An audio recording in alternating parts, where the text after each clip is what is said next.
Ricky, thank you for joining us, sir. Yeah. Yeah, thanks for having me. We're going to kick questions off with Mike Heck from MMA Fighting. Mike, please go ahead. Ricky, first time in your career that you enter a fight on a losing streak. Just curious how much that has affected your approach heading into this fight on Wednesday. Didn't really affect my approach at all. I mean, I'm always doing the right things in the gym. I brought in a couple other, it's been crazy times, so it's been hard to get the training in. But my cousin Vince Morales has been training with me, and he's in my corner. And I also brought in Jose Johnson. So been getting the work in. Mentality is still strong, and I've never had to come.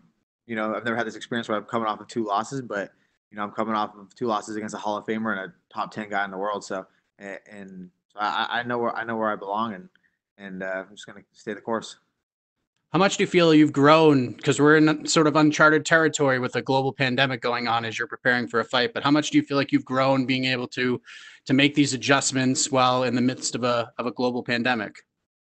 Well, I never really got to announce it, but I was going to be on the Portland card. So I was a month into training camp. I was training over at Team Oyama in California, and so working with him and all the pieces are kind of coming together. And so I feel like I've grown a lot even since my last fight. And even in the midst of this pandemic, I still feel like I'm the best. You're going to see the best Ricky that you've ever seen. You're coming off the fight with Rob Font, which is a really exciting fight. You were certainly competitive, and you gave Rob some problems at different points throughout that fight.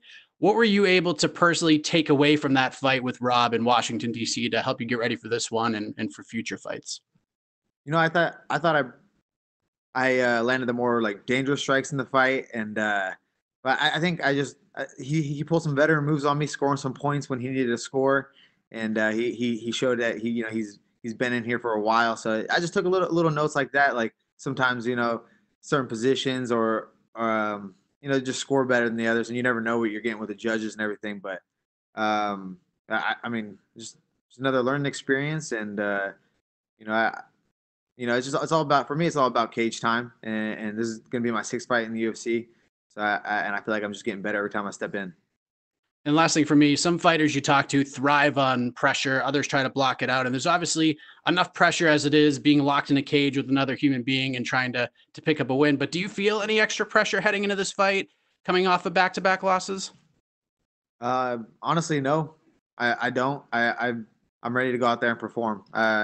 Even like I said, I've been training. I'm supposed to be on that Portland card, and short notice and not for really in front of a crowd. I've done it before. If Contender Series was about 3 weeks notice, same thing, not in front of a crowd. So I'm kind of comparing it to that, and I don't feel the pressure. Thanks, Ricky. All the best to you. Good luck. Thank you. And next up, we have Manabu Takashima from MMA Planning. Go ahead. Yeah, Ricky, I think that your strong point is pace and endurance. You told us you have a confidence to show good performance in this show, but in fact, many fighters who competed in UFC 249, honestly, their performance not same as the usual time. But how come do you confident to show good performance in hard moment? Yeah, well, I think it's been tough for everyone because gyms have been closed, and so maybe guys aren't in the best shape as they normally are. But that's the one thing about me is I always stay in shape and I'm always ready to go. So I'm looking at this as a time to shine. There's gonna be there's a lot of eyes on sporting events right now because there's not very many going on. So I'm gonna take that opportunity. I'm gonna perform. All right. And you were the LFA champion and then joined UFC. And finally, Japanese MMA fans started watching LFA last November in the UFC Fight Pass. So can you let us know what experience in LFA gave you in your career? Well, fighting for 2 world titles. I was preparing for 2 5-round fights. I beat an 8-time UFC veteran in Chico Camus, my first LFA outing, and that's when I took the belt. And then my second one is that quick knockout. So, the experience of going 5 rounds with a veteran and training for 2 5-round fights. So, I mean, like I said, like I'm a firm believer in like cage time. Like in wrestling, it was mat time. So I feel the more time I spend in there, the more dangerous I get. All right, thank you very much. Thank you. And up next, we'll take questions from Danny Segura from MMA Junkie. Danny, please go ahead.